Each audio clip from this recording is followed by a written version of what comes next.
नमस्कार, मैं सानिका और आप सब देख रहे हैं न्यूज़ 21 हमारा उत्तराखंड बुलेटिन में आप सभी का स्वागत है। चलिए शुरुआत करते हैं आज की खबरों के साथ। पहली खबर हमारी चमोली से आ रही है। जिले में नंदा देवी राजजात यात्रा की तैयारियों के तहत ग्वालदम नंदकिशोर मोटर मार्ग पर लगभग 25 करोड़ रुपए की लागत से सड़क सुधारीकरण और डामरीकरण कार्य चल रहा है, लेकिन ग्रामीणों ने निर्माण कार्य में भारी अनियमितताओं और घटिया गुणवत्ता के आरोप लगाए हैं। ग्रामीणों का कहना है कि मजबूत पुराने कोजवे तोड़कर बिना सरिये और कम गुणवत्ता वाली सामग्री से नए निर्माण किए जा रहे हैं। कई जगह बिना सीमेंट के दीवारें बनाई जा रही है और सिर्फ ऊपर से प्लास्टर कर खानापूर्ति की जा रही है। ग्रामीणों ने आरोप लगाया कि सड़क की नालियों की मिट्टी वन भूमि में डाली जा रही है और कहीं भी डंपिंग जोन नहीं बनाए गए हैं। साथ ही ठेकेदार की लापरवाही से पेयजल लाइनें भी क्षतिग्रस्त हो चुकी है। लोगों ने चेतावनी दी है कि यदि निर्माण कार्य निष्पक्ष जांच नहीं हुई तो उग्र आंदोलन और 2027 विधानसभा चुनाव बहिष्कार तक किया जाएगा। चमोली से नवीन चंदोला की रिपोर्ट आप सब देख रहे हैं।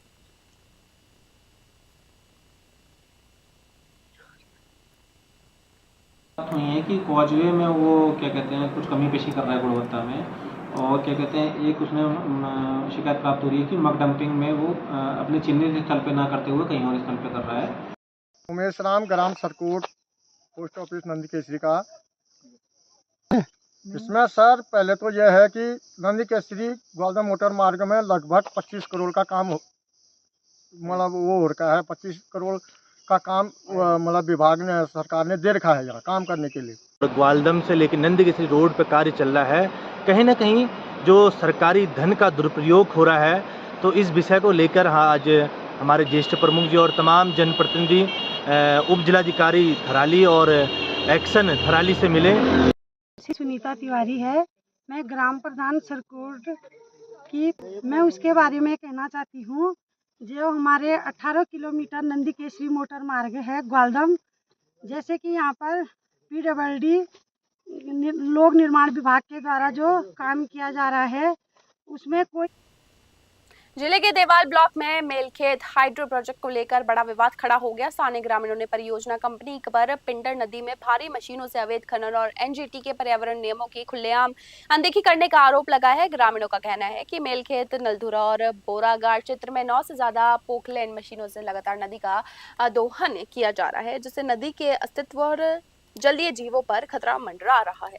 ग्रामीणों ने आरोप लगाया कि कंपनी ने शुरुआत में गांव के विकास और मुआवजे को लेकर बड़े वादे किए थे, लेकिन आज तक कोई खुली बैठक नहीं हो पाई है। लोगों का कहना है कि परियोजना की DPR सार्वजनिक नहीं की गई और न ही खनन क्षेत्र का सीमांकन किया गया। भारी मशीनों से हो रहे कटान से 60 से अधिक परिवारों पर खतरा बढ़ चुका है। चमोली से नवीन चंदोला की रिपोर्ट आप सब देख रहे हैं। गांव का नाम लिंगड़ी।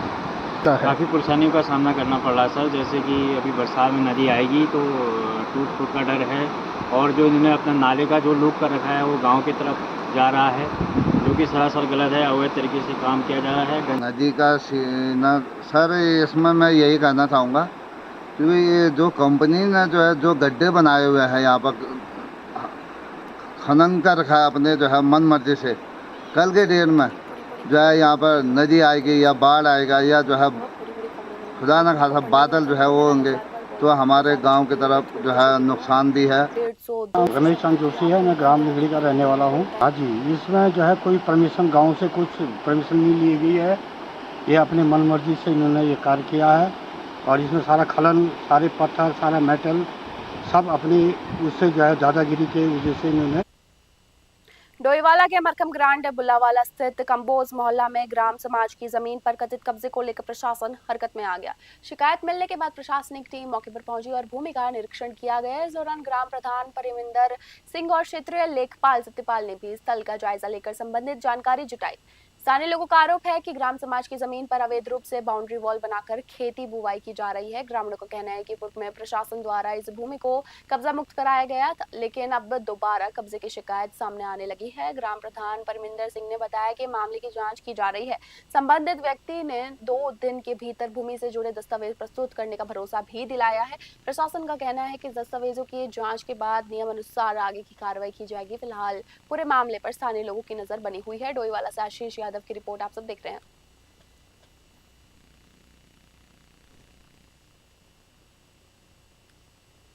ये एक शिकायती द्वारा यहाँ पे एक शिकायत पत्र वहाँ पे आया है तहसील में, तो उसकी जांच के लिए हम यहाँ आए थे। और लेखपाल जी भी मेरे साथ थे। तो हमने थोड़ा नंबर तस्दीक किया है, लेकिन जिसकी ज़मीन है उन्होंने कहा कि हमारे पास इसके कागज़ हैं। तो ठीक है, तो हाँ 1-2 दिन का टाइम उन्हें दे दिया गया है। अगर वो कागज़ दिखाएंगे तो ज़मीन उनकी हो जाएगी, और नहीं होगी तो ग्राम समाज की होगी, तो कब्जा हटाकर तो ग्राम समाज। लोकसभा में नेता प्रतिपक्ष राहुल गांधी का उत्तराखंड के अल्मोड़ा दौरा बुधवार को खराब मौसम के कारण रद्द हो गया। राहुल गांधी सुबह दिल्ली से पंतनगर पहुंचे थे, जहां से उन्हें हेलीकॉप्टर के जरिए अल्मोड़ा जाना था, लेकिन मौसम खराब होने के चलते एयर ट्रैफिक कंट्रोल ने उड़ान की अनुमति नहीं दी। इसके बाद उन्हें वापस पंतनगर लौटना पड़ा। दौरा रद्द होने के बावजूद राहुल गांधी ने पंतनगर से ही अल्मोड़ा की प्रस्तावित जनसभा को संबोधित किया। हालांकि उनके अल्मोड़ा नहीं पहुंच पाने पे एयरपोर्ट पर इंतजार कर रहे कार्यकर्ता समर्थकों में भी मायूसी देखने को मिली। कार्यक्रम में मौजूद विधायक तिलक राज बेहाड़ और काजी निजामुद्दीन ने कहा कि राहुल गांधी के कार्यक्रम से कार्यकर्ताओं ने नई ऊर्जा का संचार हुआ है। विधायक तिलक राज बेहड़ ने आरोप लगाया कि मौसम खराब होने का बहाना बनाकर क्लियरेंस नहीं देना भाजपा की रणनीति हो सकती है। पंतनगर से विनोद कुमार की रिपोर्ट। हवाई जहाज से आए और यहाँ से हेलीकॉप्टर से जाना था, तो हवाई जहाज से उतरकर हेलीकॉप्टर में बैठकर गणेश गोदयाल जी को साथ लेकर यहाँ से गए, लेकिन रास्ते में एयर ट्रैफिक कंट्रोल ने उनको वापस लौटा दिया और बताया कि मौसम ठीक नहीं है और मौसम खराब होने के कारण वो हेलीकॉप्टर लैंड नहीं कर पाएगा, तो फिर वापस आ गए। पौड़ी में भी चारों तरफ से पूरे उत्तराखंड के सैनिक एकत्र हो रहे हैं, तो बड़ा दुर्भाग्य है कि वो वहाँ पर नहीं पहुँच पाए और हम लोगों को भी बड़ा अजीब सा महसूस हो रहा कि इतनी पब्लिक हमारे नेताओं ने अल्मोड़ा के अंदर मेहनत की, कार्यकर्ताओं ने मेहनत की, तो फिर पानी फिर गया। हमारा उत्तराखंड बुलेटिन में आप सभी बस इतना ही। देखते रहिए न्यूज़ 21। धन्यवाद।